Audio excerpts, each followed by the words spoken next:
தினம்தோறும் விளக்கேற்ற நல்ல எண்ணெய் இதயம் நல்லெண்ணெய். துணைநிலை அமைப்புகளின் மாநில பொறுப்பாளர்களே, மாவட்ட பொறுப்பாளர்களே, அழைக்கும் போதெல்லாம் ஓடோடி வந்து அனைத்து நிகழ்வுகளையும் வெற்றிகரமாக அரங்கேற்றி தருகிற என் உயிரின் உயிரான விடுதலை சிறுத்தைகளே, உங்கள் அனைவருக்கும் என்னுடைய பணிவார்ந்த வணக்கத்தை தெரிவித்துக் கொள்கிறேன். புரட்சியாளர் அம்பேத்கர் அவர்களின் பிறந்த நாளான ஏப்ரல் 14ஆம் நாள் இந்த விருதுகள் வழங்கும் விழாவை ஆண்டுதோறும் நாம் நடத்தி வருகிறோம். தவிர்க்க முடியாத காரணங்களால் சில ஆண்டுகளில் தேர்தல் போன்ற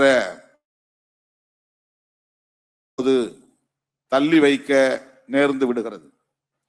அப்படித்தான் இந்த ஆண்டும் ஏப்ரல் மாதம் தீவிரமான தேர்தல் பரப்புரையில் நாம் இருந்தோம். எனவே ஜூன் 14ஆம் தேதி இதை நடத்துவதென்று முதலில் அறிவிப்பு செய்தோம். நம்முடைய பேராசிரியர் முனைவர் கு. சொக்கலிங்கம் அவர்கள் அமெரிக்காவில் இருந்து வருவதற்கு உடனே இயலாது என்கிற நிலையில் நாம் ஜூலை மாதத்திற்கு இதை தள்ளி வைத்து இன்றைக்கு நடத்தி கொண்டிருக்கிறோம்.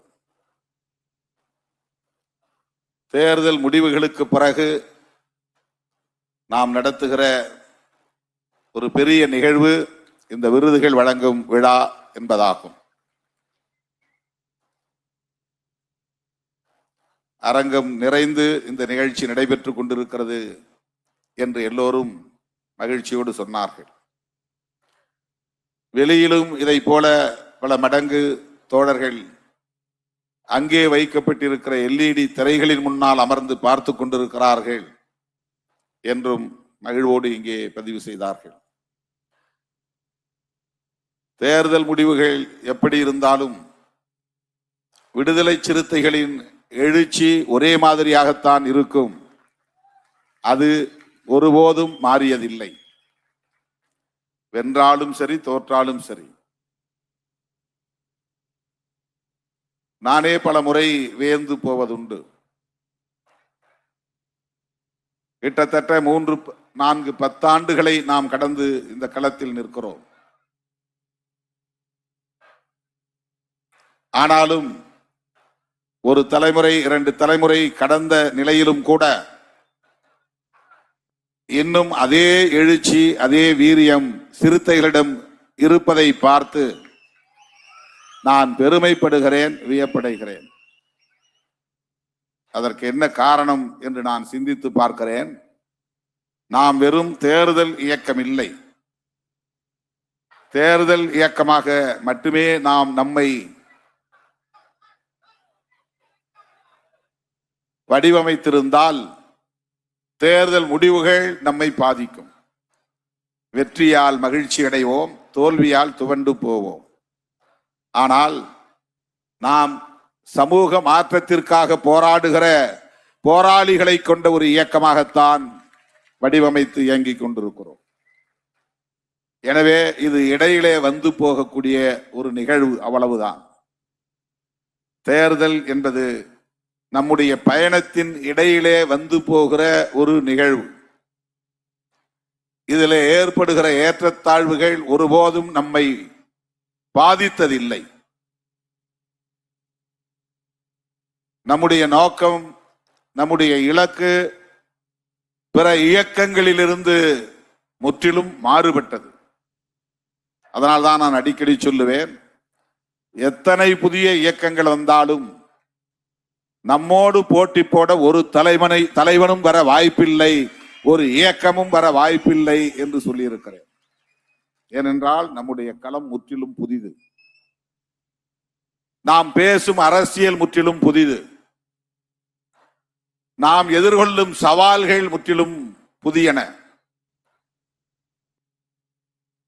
நம்முடைய இலக்கு முற்றிலும் மாறுபட்டது.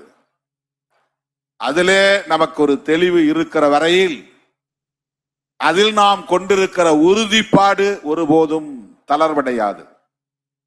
அதுதான் இந்த எழுச்சிக்கு முதன்மையான காரணம் என்று நான் உணர்கிறேன்.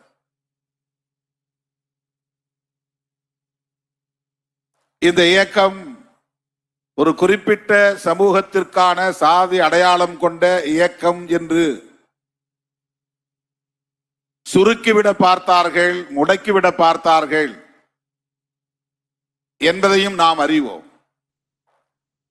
விளிம்பு நிலை மக்களுக்கான இயக்கம் என்பதிலே யாருக்கும் மாற்று கருத்து இல்லை. தலித் மக்களின் அரசியலை முதன்மைப்படுத்துகிறோம் என்பதில் யாருக்கும் மாற்று கருத்து இல்லை. ஆனால் அந்த வரையறைகளை தாண்டி அனைத்து தரப்பு உழைக்கும் மக்களுக்கான ஒரு பேர் இயக்கம் என்கிற பரிமாணத்தை இந்த இயக்கம் பெற்றிருக்கிறது. அதிலே ஒன்றுதான் தலித் அல்லாத சான்றோர் பெருமக்களை ஊக்கப்படுத்துகிற இத்தகைய நிகழ்வு. பிற கட்சிகள் விருதுகள் வழங்குவதைப் போல அல்லது ஊடக நிறுவனங்கள் புகழ்பெற்ற ஆளுமைகளை அழைத்து விருதுகளை தந்து தங்களுக்கான இருப்பை மேலும் உறுதிப்படுத்திக் கொள்வதைப் போல நாம் இந்த முயற்சியை மேற்கொள்ளவில்லை. தொலைக்காட்சிகள் எல்லாம் விருதுகள் வழங்குகின்றன, பார்த்திருக்கிறோம். ஊடகங்கள் விருதுகள் வழங்குகின்றன.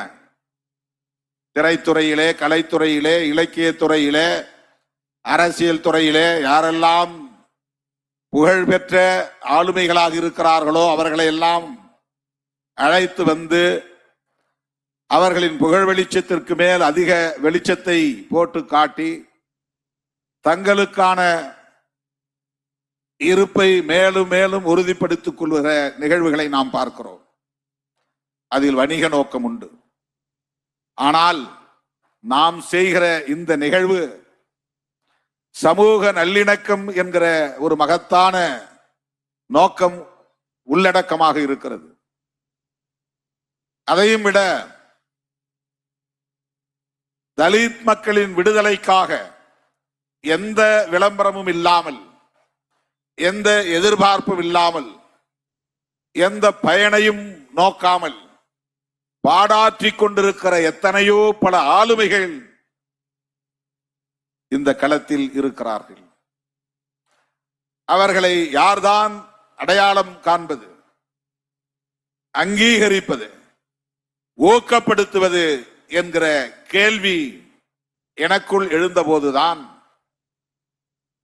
2006ஆம் ஆண்டு என்று கருதுகிறேன், அன்றைய முதலமைச்சர் முத்தமிழறிஞர் கலைஞர் அவர்கள் தமிழ்நாடு அரசின் சார்பில் அண்ணல் அம்பேத்கர் விருதினை எனக்கு வழங்க முன்வந்த போது அவரிடத்திலே நான் வைத்த வேண்டுகோள், தமிழ்நாடு அரசு வழங்குகிற அம்பேத்கர் விருதினை தலித் சமூகத்தை சார்ந்த ஒருவருக்குத்தான் வழங்க வேண்டும் என்று எண்ணாமல் தலித் அல்லாத சமூகத்தை சார்ந்த எண்ணற்ற பல போராளிகள், பேராளுமைகள் இருக்கிறார்கள், அவர்களுக்கும் வழங்க வேண்டும் என்ற வேண்டுகோளை நான் வைத்தேன். அப்போது கலைஞர் அடுத்த நொடியே என்னை பார்த்து, தோழர் ரவிக்குமார் என்னோடு இருந்தார், அடுத்த நொடியே என்னை பார்த்து ஒரு வினா எழுப்பினார். இந்த ஆண்டு நீங்கள் வாங்கிக் கொள்ளப் போகிறீர்களா இல்லையா என்று கேட்டார். அவருக்கு நான் வைத்த வேண்டுகோள் என்ன புரிதலை ஏற்படுத்தி இருக்கும் என்று நான் கருதினேன் என்றால், நான் அதை மறுதளிக்கிறேன் என்று அவர் நினைத்திருக்க கூடும். எனக்கு ஏன் தர்றீங்க, நான் தலித் எவ்வளவோ பேர் இருக்கிறாங்க, அவங்களையும் தேர்வு செய்து நீங்கள் கொடுக்கலாம் அல்லவா என்று நான் சொன்னதும் எனக்கு வேண்டாம் என்று நான் சொல்லுவதாக அவர் எண்ணிக்கொண்டார். ஐயா, இந்த ஆண்டு நான் மகிழ்ச்சியோடு பெற்றுக்கொள்கிறேன். இனி வரும் ஆண்டுகளில் ஐயா நல்லக்கண்ணு போன்றவர்கள் எல்லாம் தலித்துகளுக்காக போராடி கொண்டிருக்கிறார்கள். அப்படி எண்ணற்றவர்கள் இருக்கிறார்கள். அவர்களை அங்கீகரிக்க வேண்டும் என்று நான் சொன்னேன்.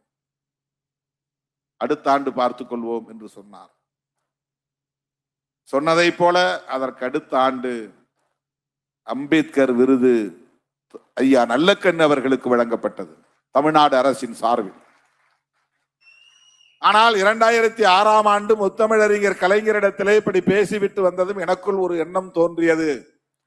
தமிழ்நாடு அரசுதான் இதை செய்ய வேண்டும் என்று என்ன கட்டாயம் உள்ளது? ஏன் நாமே செய்யக்கூடாது? நமது கட்சியின் சார்பில் செய்யக்கூடாது என்று எனக்கு தோன்றியது. அப்போதுதான் முதலாக 2007ஆம் ஆண்டு பேராசிரியர் கல்யாணி என்கிற கல்விமணி அவர்களை நாம் தேர்வு செய்து அம்பேத்கர் சுடர் என்கிற விருதினை வழங்கி அவரை பாராட்டினோம். கோயம்பேடு அருகே பொதுவெளியில் இந்த நிகழ்ச்சி நடந்தது. அதன் பிறகு இந்த விருது மட்டும் போதாது, இன்னும் பெரியாரின் பெயரில், பெருந்தலைவர் காமராஜரின் பெயரில், பண்டிதர் அயோத்திதாசரின் பெயரில் விருதுகளை வழங்க வேண்டும் என்கிற கருத்து முன்னணி தோழர்களிடமிருந்து எழுந்த நிலையில் அதற்கு அடுத்த ஆண்டிலிருந்து நாம் 6 விருதுகளை வழங்குவதென்று அறிவிப்பு செய்து ஆண்டு 20வது ஆண்டாக இந்த நிகழ்ச்சியை தொடர்ந்து நாம் நடத்தி வருகிறோம். கடைசியில் மார்க்சின் பெயராலும் விருது வழங்க வேண்டும் என்ற முடிவை எடுத்து இது 3வது ஆண்டு என்று நான் கருதுகிறேன். மார்க்ஸ் மாமணி விருதை நாம் இணைத்து 7 விருதுகளை சான்றோர் பெருமக்களுக்கு ஆண்டுதோறும் வழங்கி வருகிறோம்.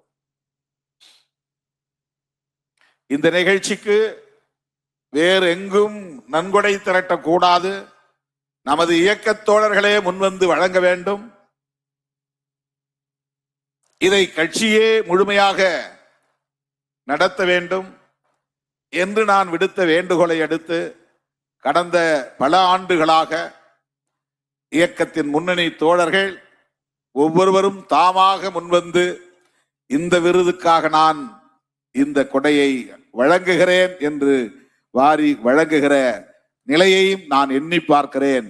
எந்த அளவுக்கு இந்த இயக்கத்தின் மீதும் என் மீதும் உங்களுக்கு நம்பிக்கை இருக்கிறது என்பதை எண்ணி பெருமைப்படுகிறேன், மகிழ்ச்சி அடைகிறேன்.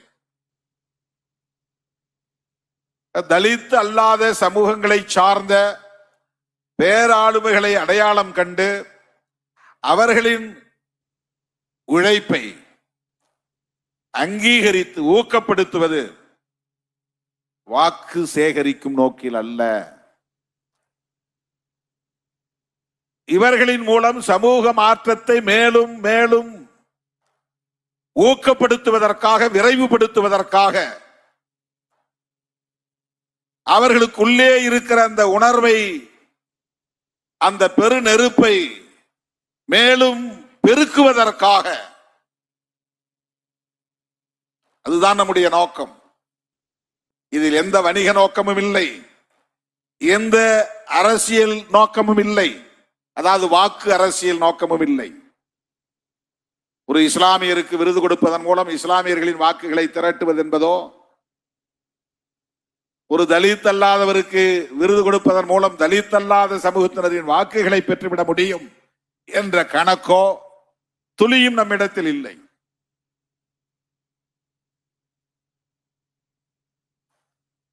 நாம் எல்லாம் பிறப்பதற்கு முன்பே விடுதலை சிறுத்தைகள் என்கிற இயக்கம் உருவாவதற்கு முன்பே இந்த சாதிய கட்டமைப்பை தகர்க்க வேண்டும் என்கிற முற்போக்கு எண்ணம் கொண்ட பேராளுமைகள், எவ்வளவோ பேராளுமைகள் களத்தில் பணியாற்றி இருக்கிறார்கள். தலித் இயக்கங்கள் தோன்றுவதற்கு முன்பே இடதுசாரி இயக்கங்கள் இந்த களத்திலே நின்று பணியாற்றி இருக்கிறார்கள். பெரியார் இயக்கங்கள் இந்த பணிகளை தொடங்கி செவ்வனே செய்திருக்கிறார்கள்.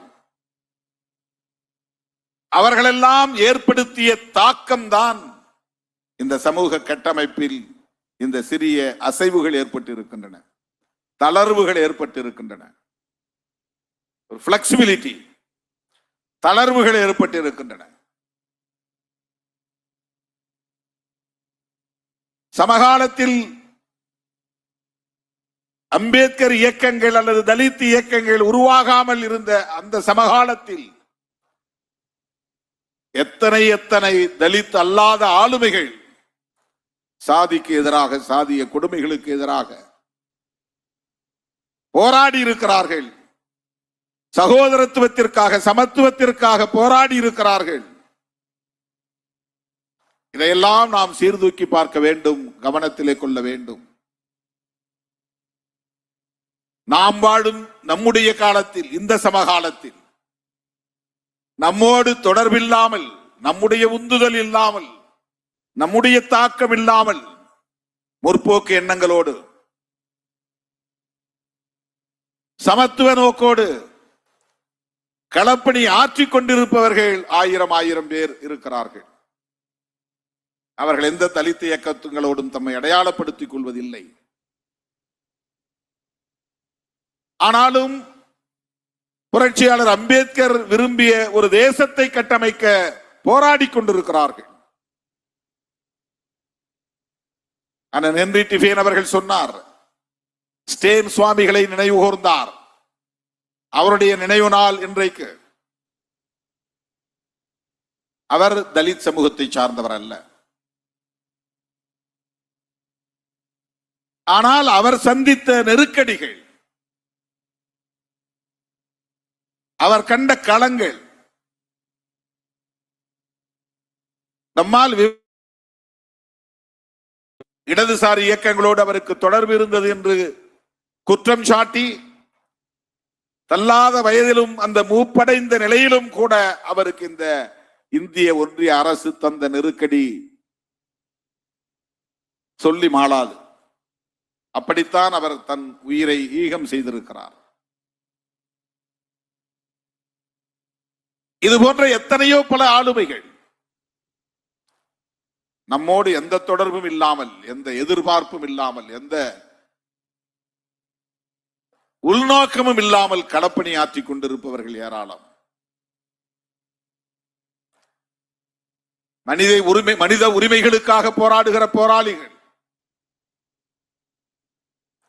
ரவிக்குமார் சொன்னார், இந்த ஆண்டு நீங்கள் தேர்வு செய்திருக்கிற அத்தனை பேருமே ஏதோ ஒரு வகையில் மனித உரிமைகளுக்காக களத்தில் நிற்பவர்களாக இருக்கிறார்கள். இந்த தேர்வு மிக சிறப்பான தேர்வு என்று சொன்னார். இவர்கள் எல்லாம் அரசியல் களத்திலே புகழ்பெற்ற ஆளுமைகள் இல்லை, தோழர் மு வீரபாண்டியன் அவர்களை தவிர. என்னுடைய பேராசிரியர், அவ்வப்போது என் கவனம் கல்வியை நோக்கி குவிமையப்படுத்தப்பட வேண்டும் என்கிற நல்லெண்ணத்தின் அடிப்படையில், இவன் எக்கேடாவது கெட்டு போகட்டும் என்று கருதாமல், இவன் படித்தால் என்ன படிக்காவிட்டால் என்ன என்று பொருட்படுத்தாமல் இருந்து விடாமல், ஒரு பொறுப்புள்ள பேராசிரியராக அன்றைக்கு என்னை அழைத்து என் சமூக பின்னணியை, குடும்ப பின்னணியை, பொருளியல் பின்னணியை கேட்டு உணர்ந்து என்னை நல்வழிப்படுத்திய அந்த புள்ளி இருக்கிறதே, அதுதான் தோழர்களே நன்றி பெருக்கோடு எண்ணி பார்க்க வேண்டிய ஒன்று. எனக்கு பேராசிரியராக இருந்தார் என்பதற்காக, நன்றி செலுத்த வேண்டும் என்பதற்காக நான் இந்த தேர்வை செய்யவில்லை. அவருக்குள் இருக்கிற முற்போக்கான எண்ணம் என்னை ஈர்த்திருக்கிறது. பெரியாரிய சிந்தனை என்னை ஈர்த்தது. அவருக்கு மறந்து போயிருக்கும், ஒரு கருத்தரங்கம் அவர் ஏற்பாடு செய்திருந்தார். கிரைம்ஸ் எகெயின்ஸ்ட் உமன் என்கிற தலைப்பில் நடந்த ஒரு செமினார். அதிலே ஒரு ஆளுமை வந்து பேசும்போது பொதுமக்களிடமிருந்து கருத்து கேட்டார்கள். அப்போது நான் மாணவன். ஆனாலும் எழுந்து அப்போது ஒரு கேள்வியை எழுப்பினேன். அந்த கேள்விக்கு அவர் பதில் சொன்னார். ஆனால் அது மிகவும் கான்ட்ரவர்சியலான ஒரு முரண்பாடான கேள்வி.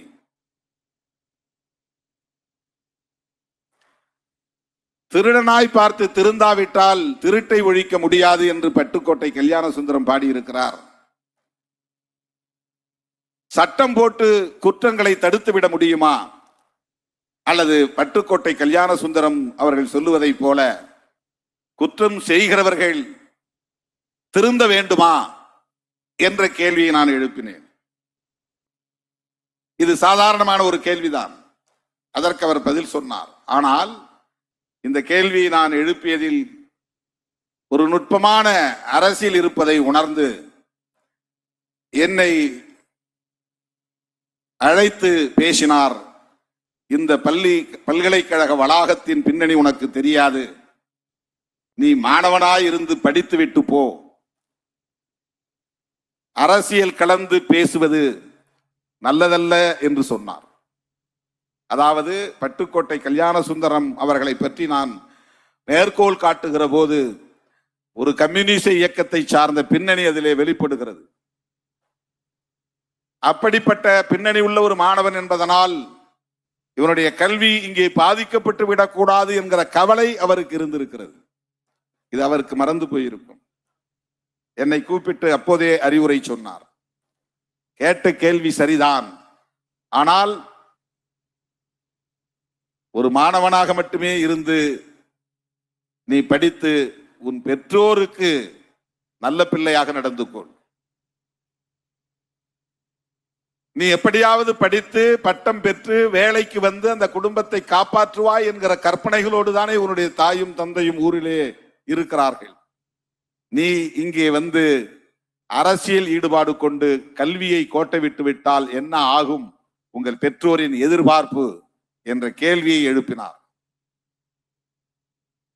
தனியே என்னை அழைத்து சில நிமிடங்கள் அவர் சொன்ன அறிவுரை நமக்கு என்ன, ஒரு மாணவனாய் இந்த பட்ட படிப்பை வெற்றிகரமாக முடிக்க வேண்டும் என்கிற உந்துதல் எனக்குள் வந்தது. அதன் பிறகு முறையாக வகுப்புக்கு சென்று முதலாம் ஆண்டு வைத்திருந்த அத்தனை அரியர்ஸ் பேப்பர்ஸ் 5 பேப்பர் அவளையும் சேர்த்து எழுதி மொத்தம் 10 பேப்பர் 2வது வருஷத்துக்குமான பேப்பர், அதில் 7 8 தேர்ச்சி பெற்றேன். பிறகு அரியர்ஸை அடுத்த தேர்வில் நான் எழுதி தேர்ச்சி பெற்றேன்.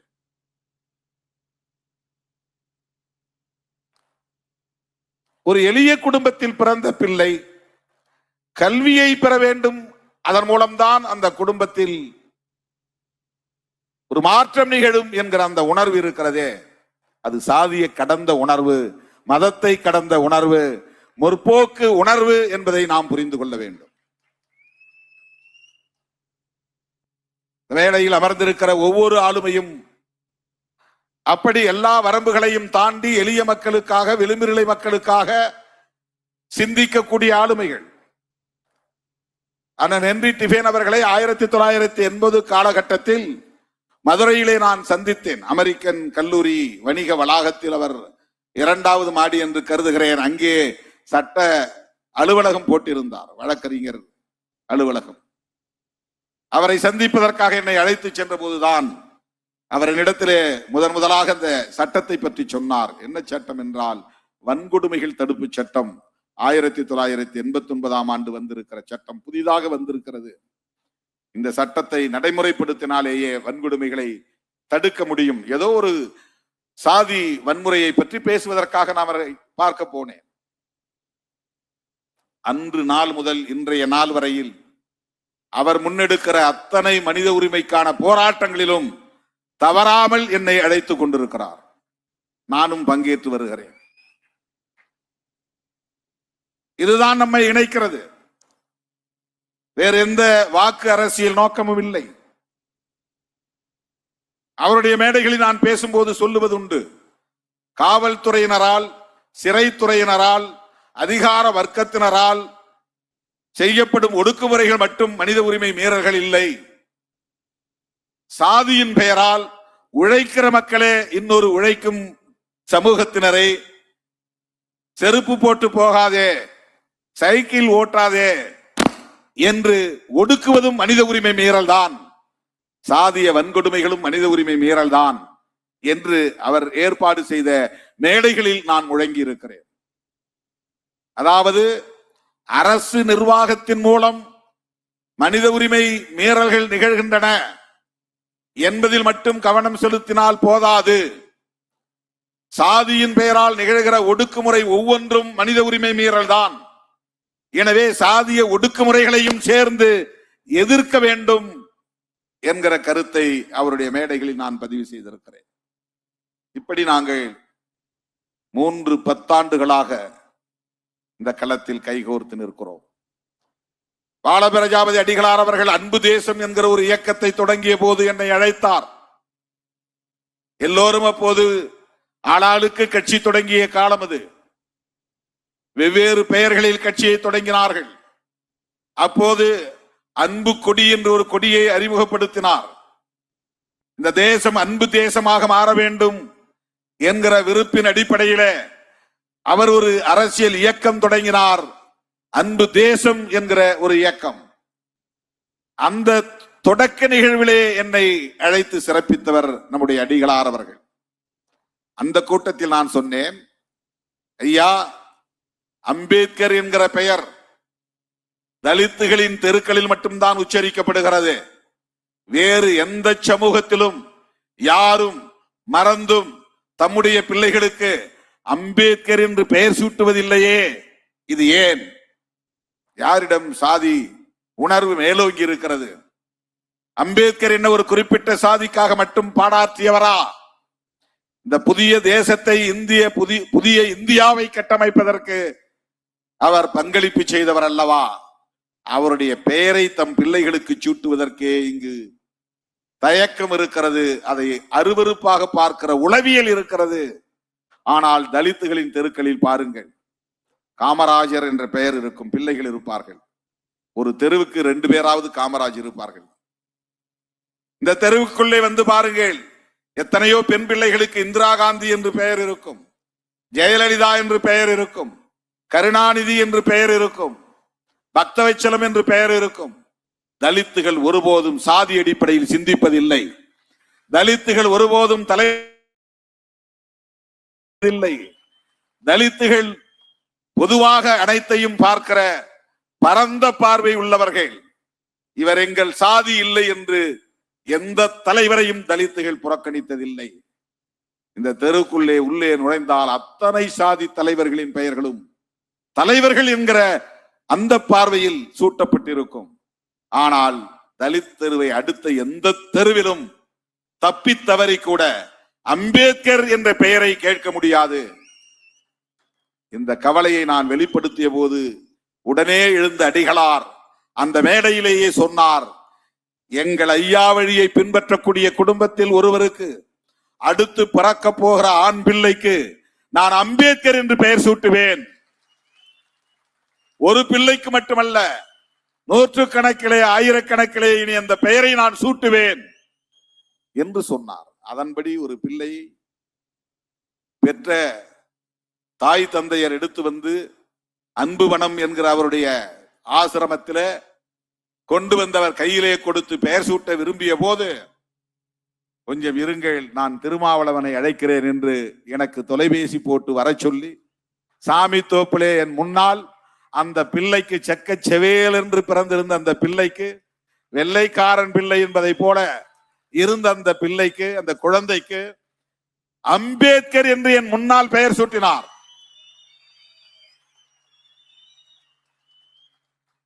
எந்த துறவிக்கு அல்லது குருமகா சன்னிதானங்களுக்கு இந்த துணிச்சல் வரும்?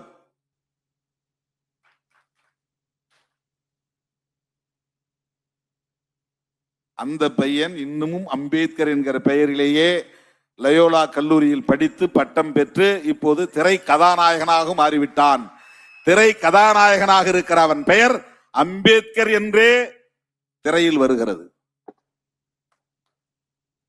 அடிகளார் என்னை அந்த மேடையில் சொன்னார், இனி திருமாவளவன் என் தத்து பிள்ளை என்று சொன்னார்.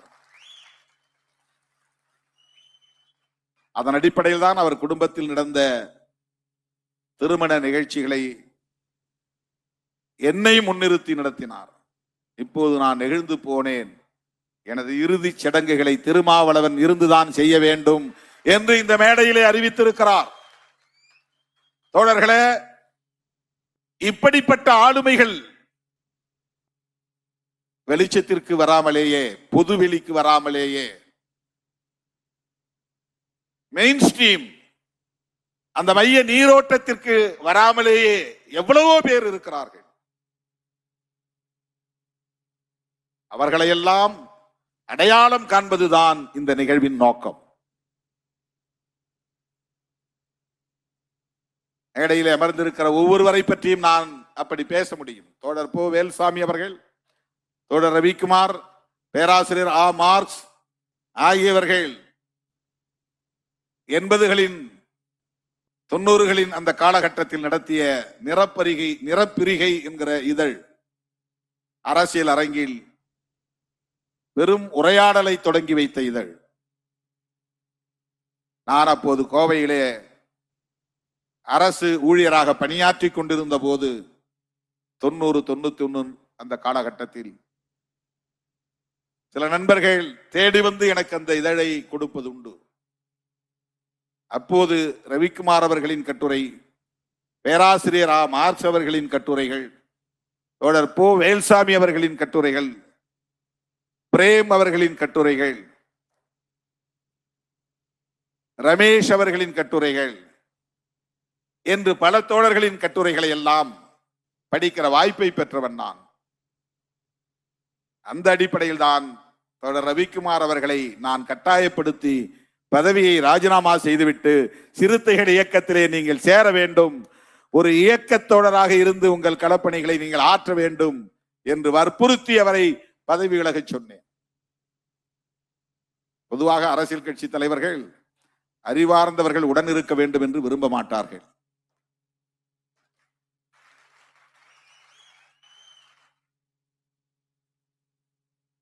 இது பொதுவான வரையறை. இருக்க வேண்டும், ஆனால் கட்டுக்குள் இருக்க வேண்டும் என்று நினைப்பார்கள். பொறுப்புக்குள் வந்துவிடக் கூடாது என்று நினைப்பார்கள். ஆனால் நான் தேடி தேடி ஒவ்வொருவரையும் பதவியை தூக்கி எறிந்துவிட்டு, அரசு பதவியை தூக்கி எறிந்துவிட்டு வாருங்கள் என்று அழைத்தேன். அப்படித்தான் தோழர் சிந்தனை செல்வனும் நம்மோடு வந்து சேர்ந்தார். நெய்வேலியிலே அவர் பணியாற்றி கொண்டிருந்தார். தோழர்களே, ரவிக்குமார் அவர்களோடு நிறப்பிரிகை ஆசிரிய குழுவில் இருந்த தோழர் போ வேல்சாமி அவர்கள் நமக்கு என்ன சமூகத்தை சார்ந்தவர் என்று இன்றும் தெரியாது. அப்படி நாம் இதுவரையில் எந்த சமூகத்தை சார்ந்தவர் என்று நான் கேட்டதும் இல்லை, தெரிந்து கொண்டதும் இல்லை. இப்போது அண்மை காலமாகத்தான் அதை தெரிந்து கொள்ளுகிற வாய்ப்பு எனக்கு கிடைத்தது.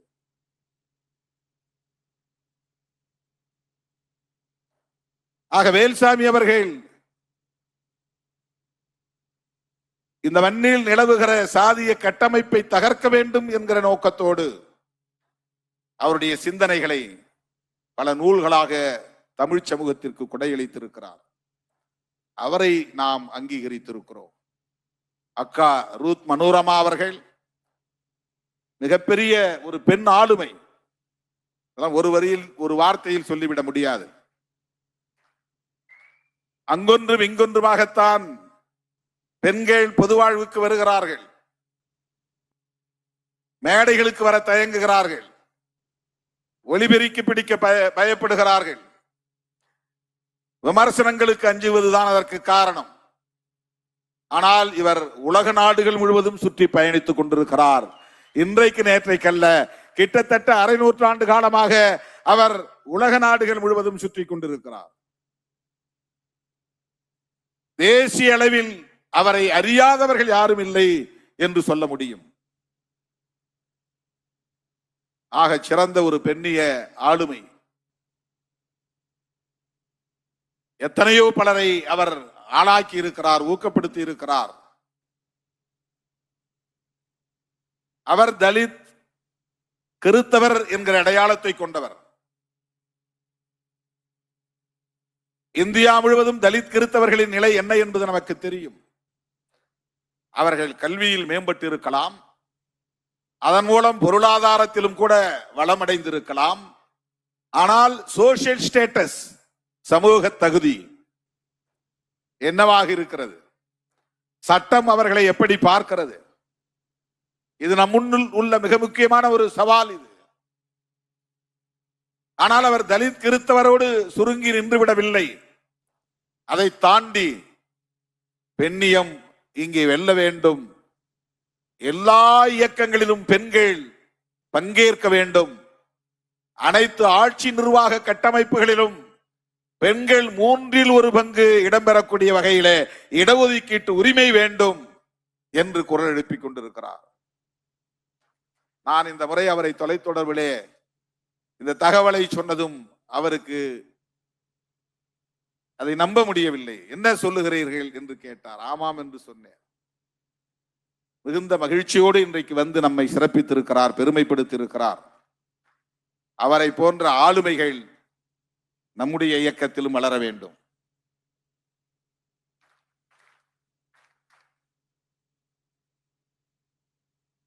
இதுவரையில் அவர் எம்எல்ஏ ஆக வேண்டும், எம்பி ஆக வேண்டும் என்று விரும்பியதில்லை. அண்டர்லைன் பண்ணும், இதை அடிக்கோடிட வேண்டும். அவர் நினைச்சா என்ன, இப்ப பாரு, அவங்க வந்து ஜேடியூல இருந்தாங்க.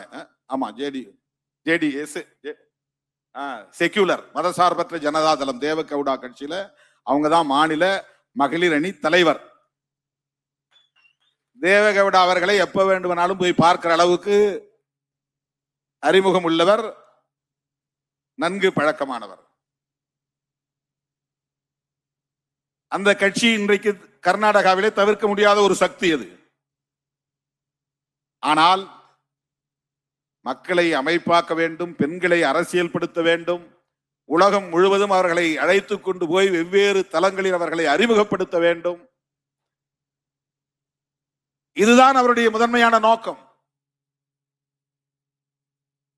அரசியல் கற்றுக்கொள்வது.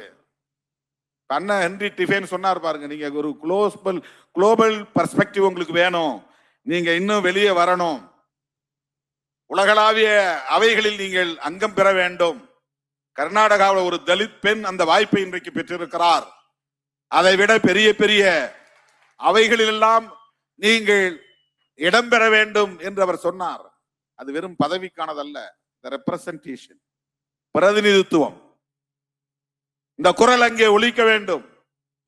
சர்வதேச அளவிலான தாக்கத்தை ஏற்படுத்துவதற்கு உங்களுடைய பங்களிப்பும் தேவைப்படுகிறது என்றுதான் அதற்கு பொருள்.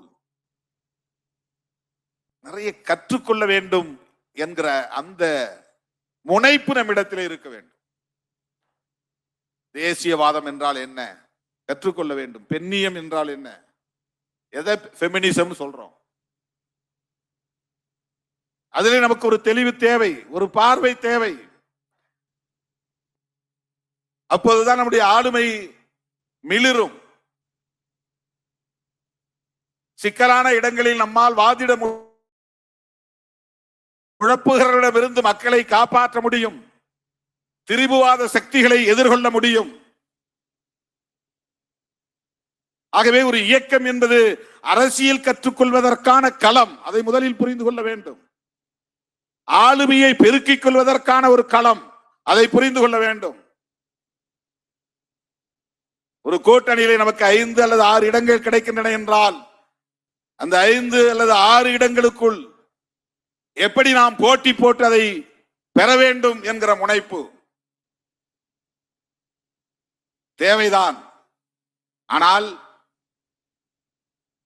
இந்த இயக்கம் ஏன் 234 தொகுதிகளிலும் போட்டியிட முடியவில்லை என்பதை எப்போது நாம் விவாதித்திருக்கிறோம். 234 பேருக்கு வாய்ப்பு தரக்கூடிய வலிமையை ஏன் திருமாவளவன் என்கிற தலைமைக்கு நாம் இன்னும் வழங்கவில்லை என்று எப்போது நாம் விவாதித்திருக்கிறோம். ஏதோ ஒரு கூட்டணியில் சேரட்டும், அதற்கான அரசியலை பற்றி எனக்கு கவலை இல்லை. அது சரியா தவறா, அது சரியா தவறா, என்பதை பற்றி எனக்கு கவலை இல்லை. எடுத்த நிலைப்பாடு சரியா தவறா என்பதை பற்றி கவலை இல்லை.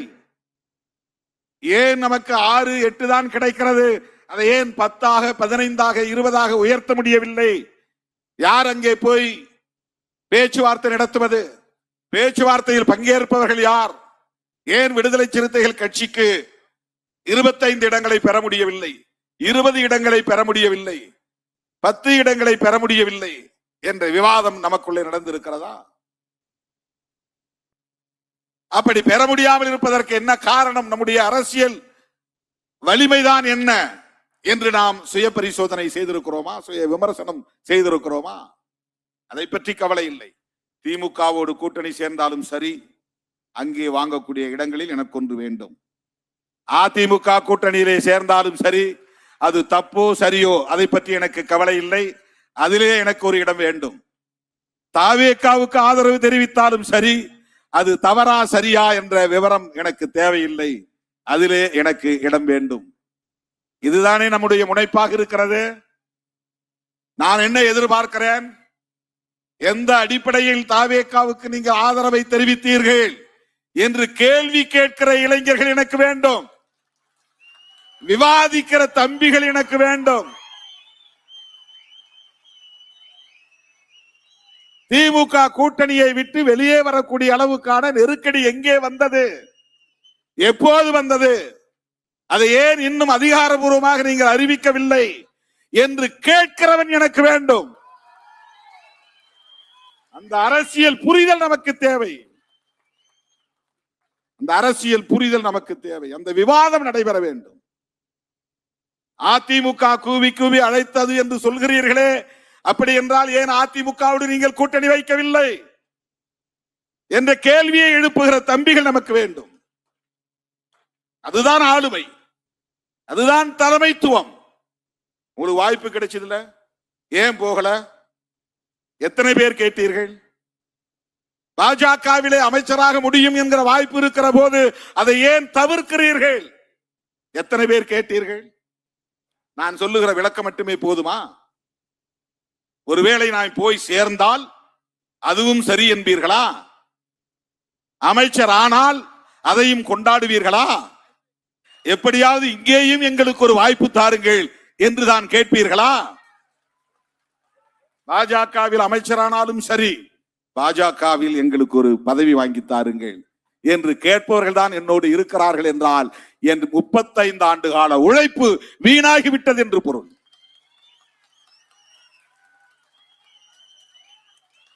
அந்த அரசியல் புரிதல் உள்ளவர்களை நான் இன்னும் வளர்த்தெடுக்கவில்லை என்றுதான் பொருள். அப்படித்தான் நான் நினைத்து நொந்து போய் கிடக்கிறேன்.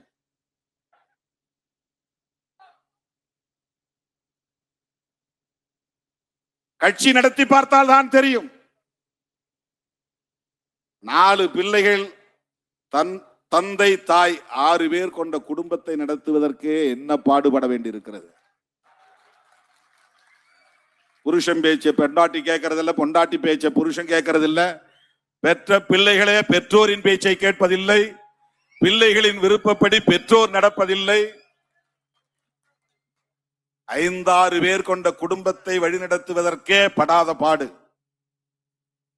ஒருத்தருக்கு காய்கறி குழம்பு வைத்தா பிடிப்பதில்லை, ஒருவனுக்கு மாட்டுக்கறி ஏன் சமைக்கவில்லை என்ற கோபம், ஏன் இன்றைக்கு எனக்கு ஆட்டுக்கறி வறுவல் இல்லை என்ற கோபம், எப்ப பார்த்தாலும் வெறும் ரசம் சாம்பார் தானா என்று சண்டை, ஞாயிற்றுக்கிழமை கூட நான்வெஜ் சமைக்க மாட்டீர்களா என்று தட்டை தூக்கி எறிவது, இப்படியெல்லாம் குடும்பத்திற்குள்ளே எவ்வளவோ சண்டை சச்சரவு.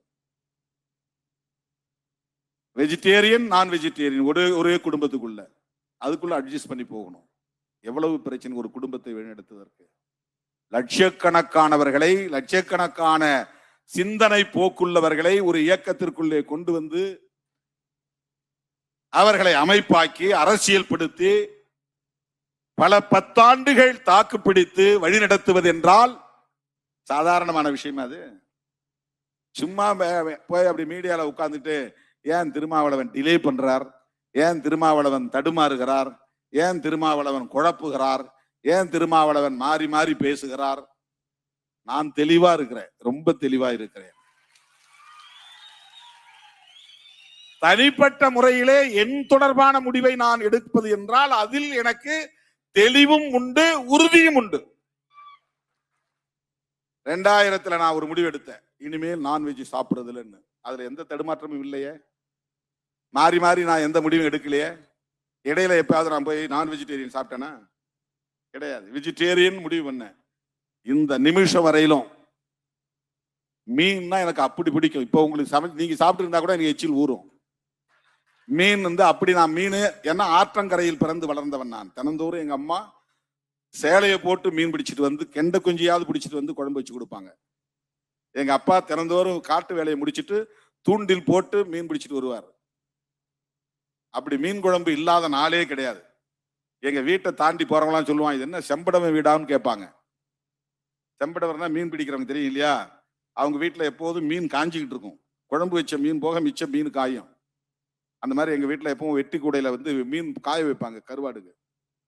வீட்டை தாண்டும் போது மீன் வாடை அடிக்கும். அப்படிப்பட்ட குடும்பத்தில் பிறந்த நான் 25 ஆண்டுகளாக மீனை தொடாமல் வாழ்கிறேன். சாப்பிட்டதில்லை. அது என்னுடைய தனிப்பட்ட முடிவு. அதுல எனக்கு எந்த தடுமாற்றமும் கிடையாது. என்னுடைய இல்லற வாழ்வு குறித்து நான் எடுத்த முடிவில் எனக்கு எந்த தடுமாற்றமும் இல்லை. அது நான் தனிப்பட்ட முறையில் எடுக்கிற முடிவு. ஆனால் அரசியல் முடிவு என்பது தனி நபராக நான் மட்டுமே எடுக்க முடியாது. அதை திணிக்கவும் முடியாது, திணிக்கவும் கூடாது. அந்த ஜனநாயக பண்பு திருமாவளவனுக்கு மேலோங்கி இருப்பதால் எல்லாரையும் கன்சல்ட் பண்ணி, எல்லாத்தையும் பேசிட்டு, எல்லாருடைய கருத்தையும் கேட்டுட்டு செய்யணும். இந்த தேர்தலில் நான் ஒரே ஒரு விஷயத்தை யார்ட்டையும் கன்சல்ட் பண்ணல. நான் தேர்தலில் போட்டியிட போகிறேன் என்கிற முடிவை. அதுலதான் சில சேர்க்கு உருவானது. இல்லைன்னா அப்படியே ஏற்கனவே நின்ற 4 பேருக்கும் 4 இடத்துல கொடுத்துட்டு மிச்ச 4 இடத்த புது ஆளை போட்டு போயிருக்க முடியும். அப்புறம் அதுல ஏன் உறுதியா இல்லை அப்படின்னு கேட்கிறார். அதுல ஏன் உறுதியா இல்லைன்னா அது என் தனிப்பட்ட முடிவு இல்லை. அது ஒரு கட்சி, கட்சியின் நலன், கூட்டணியின் நலன், வெற்றி, தமிழ்நாடு அரசியல் நலன் எல்லாம் அதுல அடங்கி இருக்கிறது. மாற்று கருத்து வருகிற போது எனக்கு அந்த ஆசை இருந்தாலும் அந்த ஆசையை நான் மட்டுப்படுத்திக் கொள்கிறேன் என்பதுதான் இங்கே பார்க்கப்பட வேண்டிய செய்தி. என் விருப்பம் இருந்த அந்த விருப்பத்தை நான் பின்வாங்கிட்டேன். எனக்கு ஆசை, என் ஆசையை நான் கட்டுப்படுத்திக் கொண்டேன். 2006 திட்டக்குடி தொகுதியில் நான் போட்டியிட வேண்டும் என்பது என்னுடைய ஆசை. உடனிருந்தவர் விரும்புகிறார். அதனால் என் ஆசையை நான் கட்டுப்படுத்திக்கணும். நான் நிக்கல, பரவாயில்ல, நீ நில்லுங்க. அரசியலில் எத்தனை பேருக்கு இந்த உணர்வு வரும் என்பதை ஏன் யாரும் பேசவில்லை? சட்டமன்ற உறுப்பினராக வெற்றி பெறுவது என்பது அவ்வளவு சாதாரணமான ஒன்று அல்ல. தேர்தலில் சீட்டு கிடைப்பதே கஷ்டம். சீட்டு கிடைத்தாலும் கூட்டணியில் கிடைப்பது கஷ்டம். கூட்டணியில் கிடைத்தாலும் போட்டியிடுவது என்பது பெரிய போராட்டம். போட்டியிட்டாலும் வெற்றி பெறுவது என்பது அவ்வளவு இலகுவானது அல்ல. ஆனால் நான் மங்களூர் தொகுதியில் வெற்றி பெற்று 2.25 ஆண்டிலேயே அந்த பதவியை ராஜினாமா செய்துவிட்டு வெளியே வந்தேன். அப்படி என்றால் எனக்கு பதவியில் ஆசை இல்லை என்பதை உறுதிப்படுத்துகிற ஒரு நிகழ்வு தானே இது. 2004 நடந்தது. இன்னைக்கு இல்ல, 22 வருஷத்துக்கு முன்பு, 22 ஆண்டுகளுக்கு முன்பு. ஆனால் இவர் பதவி ஆசை பிடித்து செய்கிறார். சோஃபா இறங்கியதும் போட்டி கொடுக்கிறார். பணம் கொடுக்கிறவன் அதுக்கு வேற வழியே தெரியாது அவனுக்கு, அப்படியே கொடுக்கணும்னு நினைக்கிறவன். அது நீ சொல்ற மாதிரி 100கணக்கான கோடினா எப்படி சோஃபால கொடுத்து அனுப்ப முடியும்? அவங்க அரசியல் செய்யறாங்களாம், நம்மளை டேமேஜ் பண்றாங்களாம், நம்மளை காயப்படுத்துறாங்களாம், நம்முடைய தலைமையை பலவீனப்படுத்துறாங்களாம். என்னை பற்றி எனக்கு தெரியும். என்னை மதிப்பிட வேறு எவருக்கும் அந்த என்னை பற்றி எனக்கு தெரியும், அது போதும். இவங்க ஏன் சோஃபா எடுத்துட்டு வந்தாங்கன்னு எனக்கே தெரியாது. யாரோ விஜய் வர போறாருன்னு சொன்ன உடனே உட்காரதுக்கு இடம். ஏன்னா அந்த இடம் தலைமை அலுவலகத்தை ரெனோவேஷன் பண்ணிட்டு இருக்கிறோம் நம்ம ரொம்ப நாளா. கையில காசு இருந்துச்சுன்னா என்னைக்கே செஞ்சு ஒரு 6 மாசத்துல முடிக்கிற வேலை அல்லது 3 மாசத்துல முடிக்கிற வேலை. வர்றவங்கள்ட்ட கொஞ்சம் கொஞ்சம் இது இந்த வேலையை செஞ்சு கொடுங்க, இதுக்கு கொஞ்சம் டைல்ஸ் வாங்கி கொடுங்க, இது கொஞ்சம் ஷீட் வாங்கி கொடுங்க. இந்த விழுப்புரம் மாவட்ட தம்பிக்கு தான் அந்த ஷீட் வாங்கி கொடுத்தாங்க. தருமபுரி தம்பிங்க அந்த டைல்ஸ் வாங்கி கொடுத்தாங்க. இப்ப புதுசா வந்து சேர்ந்த தோழர்கள் இந்த சோஃபா வாங்கி கொடுத்தாங்க. இப்படிதான் வந்து நாம செய்யறோம். அதனால இது 3 வருஷமா நீடிக்குது. இன்னும் அந்த வேலையை நடக்கல, முடியல. ஒரு தலைமை அலுவலகத்தை செஞ்சு முடிக்க முடியல. உடனே சோஃபா வந்து இறங்கிருச்சு. அதுக்கப்புறம் திருமாவளவன் வந்தார். அது ஒருத்தன் சொல்ற குற்றச்சாட்டு. இன்னொருத்த வந்து இல்ல இல்ல அவர் வந்து துணை முதலமைச்சருக்கு அங்க பார்கெயின் பண்ணிக்கிட்டு இருந்தாரு. அது வந்து முடியாதுன்னு சொன்னதுக்கு பிறகுதான் இங்க வந்திருக்கிறாரு. அப்புறம் வந்து பார்ட்டி ஃபண்டு கேட்டு பிரச்சனை பண்ணிட்டு இருந்தாரு. அது நிறைவேறிச்சு போட்டிருக்கு. அதனால்தான் வந்து ஆதரவு தெரிவிச்சாரு. இது ஒருத்தனுடைய குற்றச்சாட்டு. இன்னொரு பக்கம் திமுகவும் அதிமுகவும் சேர்ந்து இவரை முதலமைச்சராக்க போறாங்க. அதனால முதலமைச்சர் ஆகலாங்கிற கனவுல அவர் வெயிட் பண்ணிக்கிட்டு இருந்தாரு. அது முடியாதுன்ன பிறகுதான் இங்க வந்து ஆதரவு தெரிவிச்சாரு. என்ன நடந்தது நான் சொன்னா நிறைய வெளிப்படையா பேச வேண்டி வரும். அதை தடுத்தவனே திருமாவளவன் தான். இதை எவனும் இதுவரையில் பேசவில்லை. ஒரு ஆள் கூட பேசல. அவருக்கு அப்படி ஒரு வாய்ப்பு கிடைச்சது. அவர் நினைச்சிருந்தா வெயிட் பண்ணி அதை செஞ்சிருக்க முடியும். தமிழ்நாட்டு அரசியல் அப்படியே மாற்றி இருக்க முடியும்.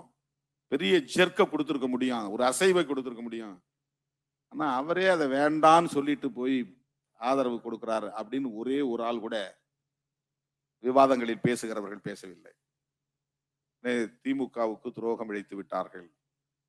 யார் துரோகம் இழைத்தது? யார் துரோகம் இழைத்தது? திருமாவளவனா? மனசாட்சி உள்ள ஒவ்வொருவருக்கும் தெரியும்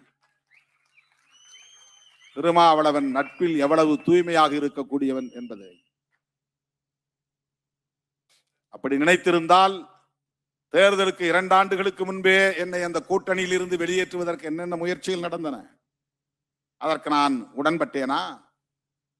என்னென்ன ஆசை வார்த்தைகள் சொல்லப்பட்டன, அதற்கு நான் இணங்கி போனேனா? நானும் சேர்ந்து உருவாக்கிய கூட்டணி மதசார்பற்ற முற்போக்கு கூட்டணி. இதை பலவீனப்படுத்த ஒருபோதும் நான் இடம் தர மாட்டேன். இதைத்தான் என்னை அணுகியவரிடத்திலே நான் சொன்னேன். திருமாவளவன் வந்தால் அதிமுக பாஜக பக்கம் திரும்பாது. அதிமுக விசிக கூட்டணியை உறுதிப்படுத்த வேண்டும் என்று எத்தனையோ மீடியேட்டர்ஸ் இடையிலே இருப்பவர்கள் என்று பேசினார்கள். இது அந்த அன்றைக்கு இருந்த அரசுக்கு, ஆட்சியாளர்களுக்கு தெரியும். உடன்பட்டேனா? அதற்கு உடன்படவில்லை. ஏன்? இன்றைய முதலமைச்சர் அனைவருக்குமான தலைவர் அம்பேத்கர் என்கிற நூலை வெளியிடுகிற போது திருமாவளவன் அவர்கள் எங்கிருந்தாலும் அவருடைய உள்ளம் இங்கேதான் இருக்கும் என்று அந்த வெளியீட்டு விழாவிலே பேசினாரே. எமது கூட்டணிக்கு வந்தால் ஆட்சியிலும் பங்கு, அதிகாரத்திலும் பங்கு தர தயாராக இருக்கிறோம் என்று சொன்னாரே. ஆட்சியிலும் பங்கு, அதிகாரத்திலும் பங்கு என்று சொன்னதும் அது சிறுத்தைகளின் முழக்கம்தான் என்று உலகமே புரிந்து கொண்டதே. அது திருமாவளவனுக்கான அழைப்புதான் என்று அரசியல் அரங்கில் இருந்த அத்தனை பேரும் புரிந்து கொண்டார்களே. அதை காரணம் காட்டி என்னால் ஓடி போயிருக்க முடியாதா? கை கொடுத்திருக்க முடியாதா? அப்போதே புதிய கூட்டணியை உருவாக்கி இருக்க முடியாதா? திமுக கூட்டணியில் கையொப்பம் விடுவதற்கு 1 மாதத்திற்கு முன்பு தாவேகாவின் முன்னணி தலைவர்கள் ஒருவர் என்னை வந்து தனிமையில் சந்தித்து மீண்டும் என் விருப்பத்தை கேட்டறிந்தாரே. அவரிடத்தில் அறுதியிட்டு சொன்னேனே, தோற்றாலும் சரி, பல இழப்புகளை சந்தித்தாலும் சரி, மதசார்பற்ற முற்போக்கு கூட்டணி உடைபடுவதற்கு, பலவீனப்படுவதற்கு நான் ஒருபோதும் இடம் தர மாட்டேன் என்று சொன்னேனா இல்லையா? அவரும் உயிரோடு இருக்கிறார். வேண்டுமானால் அவரிடத்தில் கூட விசாரித்துக் கொள்ள முடியும். போனேனா? இல்லையே. எனக்கென்று ஒரு பிரின்சிபிள், எனக்கென்று ஒரு கொள்கை இருக்கிறது. எனக்கு இருக்கிறது. வெறும் பதவிக்காக, பரிசுக்காக, பொருளுக்காக, புகழுக்காக நிலைப்பாட்டை அடிக்கடி மாற்றிக் கொள்கிறவன் இல்லை என்பதை அவ்வப்போது காலத்தால் நான் உறுதிப்படுத்தி இருக்கிறேன். யார் இதை பற்றி பேசினார்கள்? பார்கெயின் செய்தேன், பேரம் பேசினேன், படியவில்லை என்றும், வாய்ப்பு நிறைவேறவில்லை, அதனால் இன்றைக்கு தாவேகாவுக்கு ஆதரவு என்றும் பலரும் இன்றும் பேசிக் கொண்டிருக்கிறார்கள். திராவிட முன்னேற்ற கழக தலைமையிலான மதசார்பற்ற முற்போக்கு கூட்டணிக்கு விடுதலை சிறுத்தைகள் கட்சி எந்த வகையிலே துரோகம் இழைத்தது? யாராவது சொல்ல முடியுமா? ஆதாரம் காட்ட முடியுமா? வெளிப்படையாக விவாதிக்க முடியுமா? தாவேகாவுக்கு ஆதரவு தெரிவிக்கிற கடைசி நொடி வரையில் திமுக தலைமைக்கு தகவல் கொடுத்தேன். நாங்கள் இப்படித்தான் முடிவெடுக்க போகிறோம், இப்படித்தான் நிலைப்பாடு எடுக்க போகிறோம், இதுதான் காரணம். வெளிப்படையாக பேசினோமா இல்லையா? ஒப்புதல் பெற்றோமா இல்லையா? அந்த தோழமையை பாராட்டினோமா இல்லையா? அந்த நட்புறவை சிதைக்க கூடாது என்பதில் உறுதியாக இருந்தோமா இல்லையா? தோழர் ரவிக்குமார் அவர்களும் சிந்தனை செல்வன் அவர்களும் அன்றைக்கு என்னோடு நெருக்கமாக இந்த இடத்தில் சேருவதென்று முடிவெடுத்தால், நீங்களே அமைச்சரானால்தான் தமிழ்நாடு முழுவதும் ஒரு எழுச்சி உருவாகும், அதற்கு நீங்கள் உடன்பட வேண்டும், அதுதான் சிறப்பாகவும் இருக்கும்.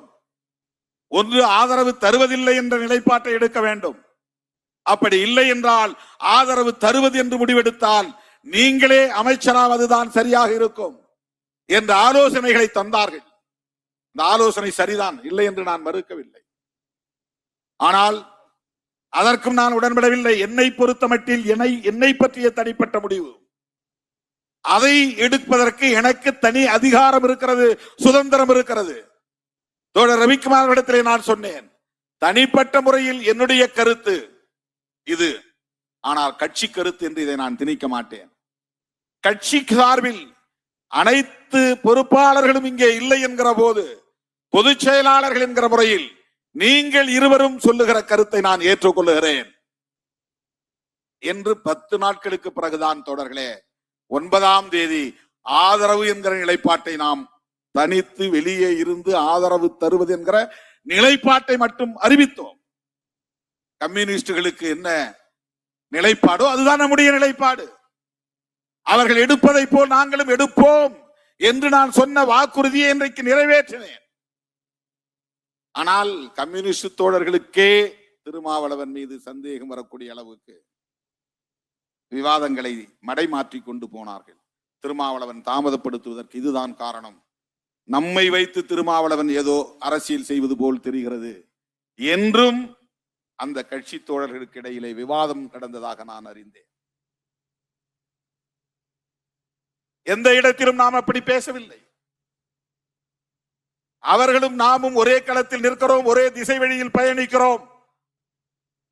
ஒரு புரட்சிகர அரசியலை முன்னெடுக்க வேண்டும் என்பதில் உறுதியாக நாம் நிற்கிறோம் என்கிற அந்த அடிப்படையில் தான் 7ஆம் தேதி அவர்களோடு சேர்ந்து ஒரு போராட்டத்தை நடத்தினோம். அந்த அடிப்படையில் தான் நீங்கள் என்ன முடிவெடுக்கிறீர்களோ அதன்படி நாங்களும் எடுக்கிறோம் என்று தோழமையை உறுதிப்படுத்துவதற்காக நான் அந்த கருத்தை சொன்னேன். அந்த சொன்ன சொல்லை நான் காப்பாற்றினேனா இல்லையா? வாக்கு தவறினேனா? 9ஆம் தேதி ஆதரவு என்ற அறிவிப்பை செய்கிற போது அந்த பகல் வேளையில் என்ன நடந்தது என்பது எனக்கு தெரியாது. நான் சோசியல் மீடியா பார்க்கவில்லை, தொலைக்காட்சியை பார்க்கவில்லை, வெளியே என்ன நடக்கிறது என்று எனக்கு தெரியாது. ஏன் தலைமையகத்திற்கு பத்திரிகையாளர்கள் வந்தார்கள் எனக்கு தெரியாது, யாரும் அழைக்கவில்லை, அவர்களே தேடி வந்தார்கள். தோழர்களே, 9ஆம் தேதிக்கு பிறகு 21ஆம் தேதி தான் அமைச்சரவையில் தேர்வது என்று நாம் முடிவெடுத்தோம். அமைச்சரவையில் சேர்ந்தது அவ்வளவு பெரிய குற்றமா? பெரியார் வெளிவந்தவர்கள் பெருமைப்பட்டு இருக்க வேண்டாமா? தலித் மக்களுக்காக போராடுகிற ஒரு இயக்கம் முதல் முறையாக அமைச்சரவையிலே இடம்பெறுவதை நாங்கள் வரவேற்கிறோம், பாராட்டுகிறோம் என்றல்லவா பெரியார் பாசறையில் இருந்து உருவான இயக்கங்கள், தலைவர்கள் அதில் உடன்பாடு இல்லை என்றாலும் கூட பாராட்டி இருக்க வேண்டும்.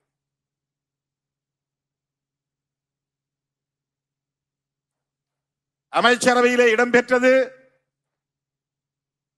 வன்னி அரசுவை. இதையெல்லாம் வெவ்வேறு கோணங்களில் மடைமாற்றம் செய்து திரிபுவாதம் செய்யக்கூடியவர்கள் அந்த இடத்திலே திருமாவளவன் விரும்பி இருந்தால் அமைச்சராகி இருக்கலாம் அல்லவா? ஆனால் அவர் ஆகவில்லை. தம்மோடு நின்ற ஒரு தம்பியைத்தான் அமைச்சராக்கி இருக்கிறார். அதிலும் அவருடைய பெருந்தன்மை இருக்கிறது என்று யாராவது பேசியதுண்டா? அதை பாராட்டியதுண்டா? அதை சுட்டி காட்டியதுண்டா? அந்த வாய்ப்பை தான் பயன்படுத்திக் கொள்ள வேண்டும் என்றல்லவா திருமாவளவன் முனைந்திருக்க வேண்டும். ஆனால் அப்படி அவர் அதை செய்யவில்லை. மாறாக 30 ஆண்டு காலம் தம்மோடு களத்திலே நிற்கிற ஒரு தம்பிதான் அந்த இடத்தில் அமர வேண்டும் என்று ஆசைப்பட்டு அழைத்து கொண்டு போய் அந்த நாற்காலியில் அமர வைத்து விட்டு வந்தானே, அதுதான் திருமாவளவன் என்று யார் பேசினார்கள்? எத்தனை பேர் பேசினார்கள்? யார் சுட்டி காட்டினார்கள்? தோழர்களே, இதுவெல்லாம் உங்கள் சிந்தனைகளுக்காக நான் முன்வைக்கிற கருத்து. யாருக்காகவும் நான் விளக்கம் சொல்லவில்லை. ஏன் திருமாவளவன் அடிக்கடி விளக்கம் சொல்றார்? என் தோழர்களை தெளிவுபடுத்த வேண்டியது என்னுடைய பொறுப்பு. என் தலைமையின் மீது நம்பிக்கை வைத்திருப்பவர்களுக்கு விளக்கம் தர வேண்டியது என்னுடைய பொறுப்பு. இதுல எனக்கு எந்த ஈகோவும் கிடையாது. நான் பெரிய தலைவர், நான் யாருக்குன்னு விளக்கம் சொல்ல வேண்டிய அவசியம் இல்லை என்கிற அற்பத்தனமான ஒரு ஈகோயிஸ்ட் அல்ல நான். அப்படிப்பட்ட ஆள் இல்லை நான். அதற்கு விளக்கம் சொல்ல வேண்டிய பொறுப்பு எனக்கு இருக்கிறது. தோழர் வீரபாண்டியன் அவர்கள் சொன்னதை போல இங்கே பெரும்பான்மை இடங்களில் வெற்றி பெற்ற ஒரு தனிப்பெருங்கட்சியாக தாவேகா வந்திருக்கிறது. நமக்கு அதிலே மகிழ்ச்சி இல்லைதான். ஏனென்றால் நாம் திமுக கூட்டணியிலே போட்டியிட்டோம். எப்படி நாம் மகிழ்ச்சி அடைய முடியும்? இன்னும் சொல்ல போனால் தாவேகாவை நாம் விமர்சித்திருக்கிறோம். எப்படி நம்மால் போய் உடனே ஒட்டி கொள்ள முடியும்? பதவிக்காக எப்படி கட்டி புரண்டு உருள முடியும்? பதவிக்காக. RSS பெற்ற பிள்ளைகள் என்று நான் விமர்சித்து விட்டு, இல்லை இல்லை உங்களுக்கு நாங்கள் ஆதரவு தருகிறோம், எனக்கு துணை முதலமைச்சர் பதவி தாருங்கள் என்றா நாங்கள் பேசினோம், கெஞ்சினோம், வாதாடினோம், அதற்காக காத்திருந்தோம். இல்லை, நாங்கள் அப்படி பேசியது எங்களுக்கு இருந்த சந்தேகம். நேருக்கு நேர் அந்நிய அரசை அமைச்சர் நாற்காலியில் அமர வைத்த பிறகு நானும் தோழர் ரவிக்குமார் அவர்களும் சிந்தனை செல்வன் அவர்களும் 3 பேரும் அமர்ந்து முதலமைச்சரோடு பேசிக் கொண்டிருந்த போது நான் சொன்னேன், எனக்கு உங்கள் மீது தேர்தலுக்கு முன்பு இருந்த சந்தேகம் இது. ஆனால் நீங்கள் எடுத்திருக்கிற இந்த முடிவு எங்களை வியப்புக்குள் ஆழ்த்தி இருக்கிறது. நீங்கள் நினைத்திருந்தால் அதிமுக ஆதரவை பெற்று ஆட்சியை உடனே அமைத்திருக்க முடியும், அல்லது அதிமுக கூட்டணியில் உள்ள பிற கட்சிகளின் ஆதரவும் உங்களால் பெற்றிருக்க முடியும். ஆனால் மதசார்பற்ற சக்திகளாக களத்தில் மக்களால் அடையாளம் காணப்பட்டிருக்கிற எங்களை போன்றவர்களை நீங்கள் அழைத்து ஆதரவு கேட்டிருப்பது ஒரு துணிச்சலான முடிவு. ஆகவே நீங்கள் எடுத்திருக்கிற இந்த நிலைப்பாட்டை நாங்கள் அங்கீகரிக்க வேண்டியது எங்களுடைய பொறுப்பு. மத சார்பின்மையில் உங்களுக்கு ஒரு நம்பிக்கை இருப்பது எங்களுக்கு வெளிப்பட்டு இருக்கிறது. அது தேர்தலுக்கு முன்பு இருந்த சந்தேகம். இந்த நிலைப்பாடு அந்த சந்தேகத்தை போக்கி இருக்கிறது.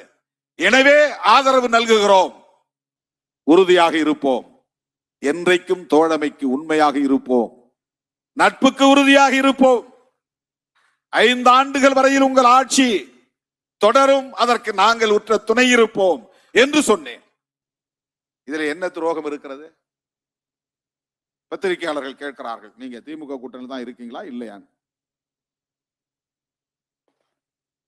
திராவிட முன்னேற்ற கழகத்தின் தலைமையிலான கூட்டணியில் விடுதலை சிறுத்தைகள் இல்லை என்று திமுக தலைமையே அறிவித்து விட்டது. நான் அறிவிக்கவில்லை, இதுவரையில் நான் அறிவிக்கவில்லை. தாவேகா கூட்டணியில் இருக்கிறோமா என்றும் நான் சொல்லவில்லை. அமைச்சரவையில் இருக்கிறோம், கூட்டணி பற்றிய பேச்சுவார்த்தை 1ஆம் தேதி நடந்ததில் பங்கேற்றிருக்கிறோம். இன்னும் அங்கே எந்த முடிவும் எடுக்கப்படவில்லை. அப்படி ஒரு கூட்டணி அமைந்தால் அதில் இடம்பெறுவோம். அதிலே எங்களுக்கு எந்த ஐயமும் இல்லை. இதை ஏன் இப்போது நான் சொல்லுகிறேன் என்றால், திராவிட முன்னேற்ற கழகத்தின் தலைவர்கள் அத்தனை பேரும் ஒன்று கூடி விடுதலை சிறுத்தைகளில் இருந்து ஒருவரை அழைத்து கட்சியிலே இணைத்த போதே திமுக தலைமையே சொல்லுகிறது, விடுதலை சிறுத்தைகளோடு எங்களுக்கு உறவில்லை என்று. நானா சொன்னேன்? விடுதலை சிறுத்தைகளோடு கூட்டணி இல்லை என்ற அறிவிப்பை செய்தது யார்? பெருமதிப்பிற்குரிய மேனாள் முதலமைச்சர் அண்ணன் முத்துவேல் கருணாநிதி. எனது மதிப்புக்குரியவர். அவர் மீதான மதிப்பு என்றைக்கும் குறையாது, அது வேறு. பாஜகவில் இருக்கிற தலைவர்களுக்கே மிகுந்த மரியாதை கொடுக்கிறவன் திருமாவளவன். அவர்கள் கொள்கை, அவருடைய அரசியல் நமக்கு பகை, அவ்வளவுதான். தனிநபர்கள் யாரும் இல்லை. அக்கா தமிழிசை சவுந்தரராஜன் எங்கே வந்தாலும் தேடி போய் வணக்கம் சொல்லுகிறவன் நான். அண்ணன் பொன்னார் அவர்கள் வழியிலே பார்த்தாலும் வண்டியை நிறுத்திவிட்டு ஓடி போய் அவருக்கு கை கொடுக்கிறவன் திருமாவளவன்.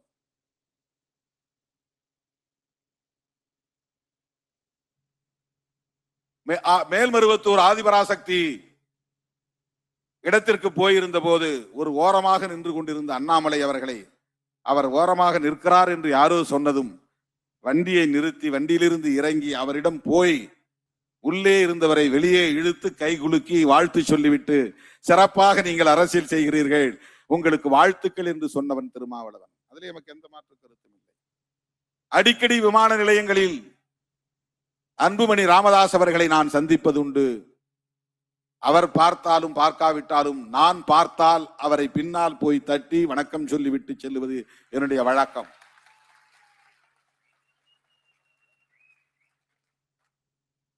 இது எனக்கு குருதியிலே கலந்த பண்பு, என் ரத்தத்தில் ஊறி போயிருக்கிற பண்பு. இது என்னுடைய பண்பு. தாய் தந்தையரிடமிருந்து நான் பெற்றுக்கொண்ட பண்பு இது. இதை நான் ஒருபோதும் மாற்றிக்கொள்ள முடியாது. ஆனால் மாண்புமிகு அண்ணன் மேனாள் முதலமைச்சர் முத்துவேல் கருணாநிதி ஸ்டாலின் அவர்கள் திராவிட முன்னேற்ற கழகத்திற்கும் விடுதலை சிறுத்தைகளுக்கும் இடையிலான அரசியல் உறவை இல்லை என்று அறிவித்திருக்கிறாரா இல்லையா? அந்த முடிவை அவர் எடுத்தாரா, நான் எடுத்தேனா? என் தம்பிகளுக்காக இதை நான் முன்வைக்கிறேன்.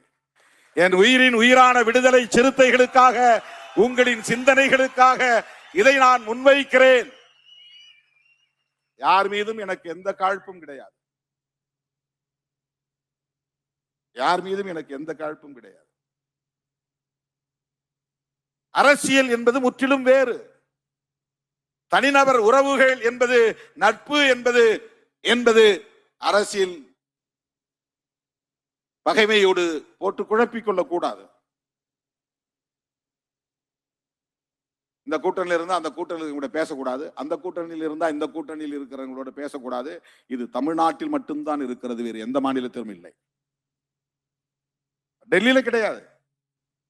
காங்கிரஸ்காரர்களும் பிஜேபி காரர்களும் நேருக்கு நேர் எதிரும் புதிருமாக கடுமையான வாதங்களை செய்து கொள்வார்கள். வெளியே லாபில வந்ததும் ஒருத்தர் கை குலுக்கி கொண்டு தோளில் கையை போட்டுக்கொண்டு அதை பற்றி விவாதிப்பார்கள். சென்ட்ரல் ஹால் மைய மண்டபத்திலே உட்கார்ந்து தோழமையோடு விவாதிப்பார்கள். யாரும் பயப்படுறதில்லை. வாஜ்பாய் பார்த்துட்டா என்ன பண்றதுன்னு யாரும் பயப்படுறதில்லை. மோடி பார்த்தா என்ன செய்வாரு அப்படின்னு யாரும் பயப்படுறதில்லை. தேடி வந்து பேசுவாங்க. தமிழ்நாட்டில் மட்டும்தான் இந்த அரசியல். அதை உடைத்தவன் திருமாவளவன். திமுக கூட்டணியில் இருந்த போதே முதலாக அப்போல்லோ மருத்துவமனையில் அனுமதிக்கப்பட்டிருந்த மேனாள் முதலமைச்சர், அன்றைய முதலமைச்சர் செல்வி ஜெயலலிதா அவர்களை போய் முதலில் பார்க்க போனவன் திருமாவளவன். அதை நான் உடைச்சேன். கூட்டணி இங்கதான் இருப்போம், அதனால என்ன இருக்கு, அதையே போய் பார்க்க கூடாது. பார்த்துட்டு வந்தாலும் திமுக கூட்டணி தான் இருப்போம். அண்ணன் எடப்பாடியாரை பார்த்தாலும் திமுக கூட்டணி தான் இருப்போம். யாரை பார்த்தாலும் திமுக கூட்டணியில் இருப்போம். ஏன்னா நாங்கள் எடுத்த நிலைப்பாட்டில் எங்களுக்கு ஒரு தெளிவு இருக்கிறது, உறுதிப்பாடு இருக்கிறது. அதுல எந்த ஊசலாட்டமும் கிடையாது. எந்த உள் நோக்கமும் கிடையாது, எந்த லாப நட்ட கணக்கும் கிடையாது. இன்றைக்கு தாவேகா கூட்டணியில் இருக்கிறதுனால நாம ஏதோ மழுப்பி பேசுறோமா. தம்பி யாரோ ஒருத்தன் வீடியோவை நான் பேசும்போது ஸ்பீக்கர்ல போட்டிருக்கிறான், அதை எவனோ ஒருத்தன் லைவ்ல போட்டிருக்கிறான், அது வெளியில ஒருத்தன் எடுத்து திருமாவளவன் அம்பலம் ஆகிட்டாருன்னு போடுறான். என்ன பேசுறான்? அதுல என்ன பேசுற? அங்க உடம்புல எந்த காயமும் இல்லை, எக்ஸ்டர்னல் இன்ஜுரிஸ் எதுவுமே இல்லை, வெட்டு இல்லை, குத்து இல்லை, காயம் இல்லை. ஹேங்கிங், 2 பேரும் தூக்குல தொங்குறாங்க. இதை போய் நீ திருநாட்டு தான் போடணும் அப்படின்னு எப்படி நீ வற்புறுத்த முடியும்? அது அந்த ஆட்சி இருந்தாலும் சரி, எந்த ஆட்சி இருந்தாலும் சரி. ஆனா ஒரு தலித் எந்த முறையில் பாதிக்கப்பட்டாலும் SC/ST ஆக்ட் போடணும். அது என்ன சங்கதியா இருந்தாலும், எந்த வழக்கா இருந்தாலும். தலித் அல்லாதவர்கள் அதுல சம்பந்தப்பட்டு இருந்தா, ஒரே ஒரு ஆள் இருந்தா கூட SC/ST ஆக்ட் போடணும். அதை போட சொல்லலாம்.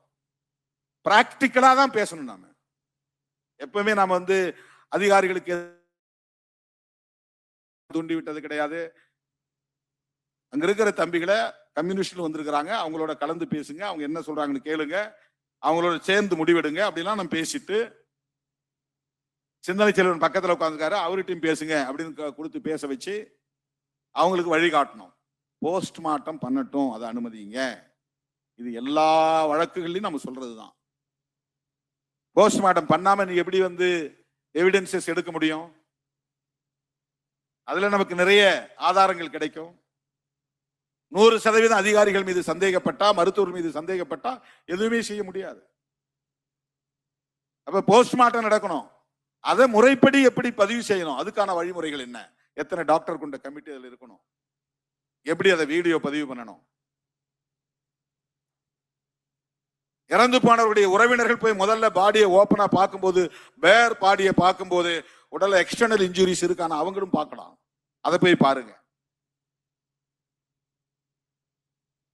வெறுமனே தூக்கில தொங்குறான், அப்போ அடித்து தூக்கில் தொங்க வைக்கப்பட்டார்களா, உண்மையிலே அவர்களே தூக்கில் தொங்கினார்களா என்ற கேள்வி எழுகிறது. கொன்ற பிறகு தூக்கில மாற்றுறது இருக்குது. அப்போ ஹயாய்டு போன்கிறது கழுத்துல உடையாது, அப்படியேதான் இருக்கும்.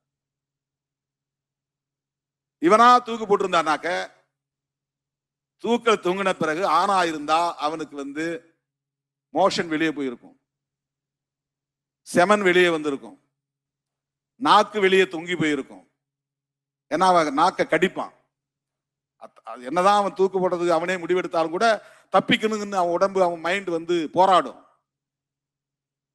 இதெல்லாம் சிம்டம்ஸ், இதெல்லாம் சைன்ஸ். இதெல்லாம் பார்க்கணும்னா போஸ்ட்மார்ட்டம் போகணும். எத்தனை மணி நேரத்துக்கு முன்னாடி இறந்த பாடி அப்படிங்கறத கண்டுபிடிச்சிருவான். ரிகர் மார்டிஸ் அப்படின்னு ஒண்ணு இருக்கு, உடம்பெல்லாம் விரைச்சுங்க, அப்படியே உடனே விரைக்காது. அது விரைச்சிருந்துச்சுன்னா இது இப்ப சாவுல இத்தனை மணி நேரத்துக்கு முன்னால சேர்த்திருக்கிறான் அப்படின்னு கண்டுபிடிச்சிட முடியும். கண்ணுடைய பீப்பிள், அந்த கரு விழி இருக்கு பாருங்க, அது ஒரு குறிப்பிட்ட நேரம் வரையிலும் அப்படியே இருக்கும். அதுக்கப்புறம் தான் அது டைலைட் ஆகும். அது டைலைட் ஆயிருக்கா, அப்படியே இருக்கா, அந்த காலத்தை வச்சு கண்டுபிடிப்பாங்க. இதெல்லாம் ஃபாரன்சிக் மெடிசின்ல இருக்கிற விஷயங்கள். இப்ப இதையெல்லாம் பார்க்கணும்னு சொன்னாக்க போஸ்ட்மார்ட்டம் பண்ணணும். அவன் குடிச்சிருந்தா இறைப்பையில ஆல்கஹால் இருக்கும், ஆல்கஹால் இருக்கான்னு பார்ப்பாங்க. பாய்சன் இருக்கும், பாய்சன் இருக்கான்னு பார்ப்பாங்க. இதை ரூல் அவுட் பண்ணணும். இவ்வளவும் செஞ்சாதான் நீ அதை மர்டராங்கிறத உறுதிப்படுத்த முடியும். அப்ப போஸ்ட்மார்ட்டமே பண்ண விட மாட்டேன் அப்படின்னா அது சரியான அணுகுமுறை கிடையாது. அது முரட்டுத்தனமான ஒரு அரசியல். இது இப்ப நான் போய் போஸ்ட்மார்ட்டம் பண்ணு அப்படின்னு சொன்னதை வச்சுக்கிட்டு நாம ஏதோ பேரம் பேசுறோம், அதை பண்றேன், இதை பண்றேன்னு மீடியாவில் கேவலமா எழுதுறாங்க. சோசியல் மீடியா பக்கம் போகாமல் இருந்தாலே நாம் உருப்பட்டு விடுவோம், கட்சி உருப்பட்டு விடும். ஏன்னா அங்க எல்லாம் கழிசடைகள் தான் நிறைய இருக்கிறான். அற்பர்களும் பதர்களும் தான் அங்கே குவிந்து கிடக்கிறார்கள். நம்முடைய வளர்ச்சியை பிடிக்காதவர்கள் அங்கே அவதூறுகளை பரப்புகிறார்கள். எப்படா இவன் மட்டும் இவன் கூட வந்தவன் பூரா காலியா போயிட்டான், இவன் மட்டும் நிக்கிறானே. இந்தியா முழுக்க எல்லாரும் நாம சொல்லல, அவங்களா சொல்றான். எனக்கு அதுக்கப்புறம் தான் தெரியுது, கிங் மேக்கர் திருமான்னு போடுறான். நானா போட சொன்னேன்? காலம் தீர்மானிக்கிறது. விஜய் தீர்மானிக்கல, நான் தீர்மானிக்கவில்லை, காலம் தீர்மானிக்கிறது. காங்கிரஸ் கடைசியா முடிவு பண்ணியிருந்தா காங்கிரஸ் தான் கிங் மேக்கர். அவங்க முதல் நாளே போயிட்டாங்க. நமக்கு பின்னால கம்யூனிஸ்டுகள் முடிவு பண்ணியிருந்தா அவங்க தான் கிங் மேக்கர். நமக்கு முன்னால அவங்க போயிட்டாங்க. நாடே எதிர்பார்த்து கொண்டு திருமாவளவன் என்ன முடிவு பண்ண போற? ஏன்னா இன்னும் தேவை 2 தான். Only 2 seats. 107 112 ஆச்சு, 112 116 ஆச்சு, 118க்குன்னு 2 தான் வேணும். இந்த 2 திருமாவளவன் கையில இருக்கு. திருமாவளவன் எஸ்னார்னா பதவி ஏற்பு, இல்லைன்னா அப்புறம் அந்த 2 பேரை வேற எங்கேயாவது பிடிக்கணும். மறுபடியும் அதிமுக கூட்டணிக்கு போகணும்.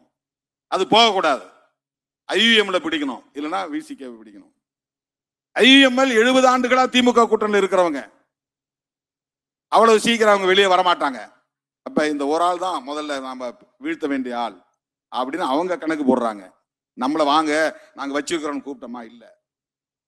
நாங்க இதை தந்தா இதை தாங்க அப்படின்னு நம்ம பேசணுமா? இல்ல. இதை எல்லாவற்றையும் காலம் தீர்மானிக்கிறது.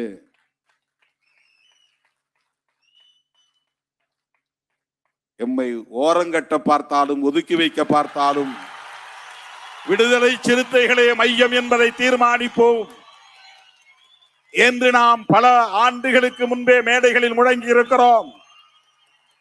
நீ தலித் இயக்கம் என்று எங்களை பார்க்கலாம், திருமாவளவன் ஒரு தலித் என்று நீங்கள் ஒதுக்கலாம், 2 சீட்டு தானே என்று அலட்சியப்படுத்தலாம். ஆனால் காலம் எங்கள் காலம் என்று நாங்கள் சொல்லுகிறோம். இது ஆணவத்தோடு சொல்லவில்லை, அகந்தையோடு சொல்லவில்லை. 25-30 ஆண்டுகளாக தாக்கு பிடித்து நிற்பதே ஒரு ஆளுமையின் அடையாளம், ஒரு லீடர்ஷிப்புக்கான அடையாளம். அது நான் ஆசைப்பட்டிருந்தால் அங்கும் இங்கும் ஊசலாடி இருந்தால் எப்போதே நான் வெளுத்து போயிருப்பேன், அம்பலப்பட்டு போயிருப்பேன், ஓரங்கட்டப்பட்டிருப்பேன். ஆனால் வஞ்சகம் நிறைந்த, சூது சூழ்ச்சி நிறைந்த இந்த அரசியல் களத்தில் 25 ஆண்டு காலம் தேர்தல் அரசியல் களத்தில் தாக்கு பிடித்து நிற்கிறோம் என்று சொன்னால் நம்முடைய அரசியல் உத்திகளும் அரசியல் நேர்மையும் தான் காரணம். ஆகவே காலம் இதை தீர்மானித்திருக்கிறது. தோழர்களே,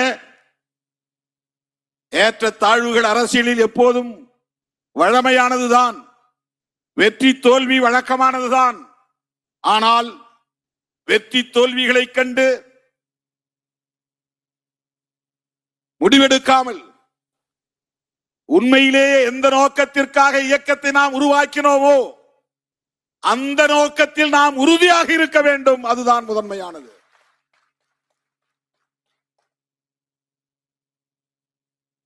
அதில் நமக்கு எந்த தடுமாற்றமும் கூடாது. இதுதான் என்னுடைய செய்தி. வருகிற ஆகஸ்ட் 17 உளுந்தூர் பேட்டையில் மது மற்றும் போதைப் பொருள் ஒழிப்பு மாநாடு நடத்தி அதே இடத்தில் தமிழ் தேசிய எழுச்சி மாநாடு நடைபெற உள்ளது. குறைந்தது 10 லட்சம் பேர் திரளுகிற மாநாடாக அந்த மாநாடு நடைபெற வேண்டும். ஜூலை 10ஆம் தேதியிலிருந்து 20ஆம் தேதி வரையில் மண்டல செயற்குழு கூட்டங்களில் உங்களை சந்திக்க இருக்கிறேன். தேர்தல் முடிவுகளை மறந்துவிட்டு எப்போதும் நாம் எந்த நோக்கத்திற்காக களத்தில் நிற்கிறோமோ அதே வீரியத்தோடு, அதே துடிப்போடு மீண்டும் சந்திப்போம் சந்திப்போம் சந்திப்போம் என்று சொல்லி விருது பெற்ற சான்றோர் அனைவருக்கும் எனது நெஞ்சார்ந்த வாழ்த்துக்களையும் பாராட்டுக்களையும் தெரிவித்து நிறைவு செய்கிறேன். நன்றி, வணக்கம்.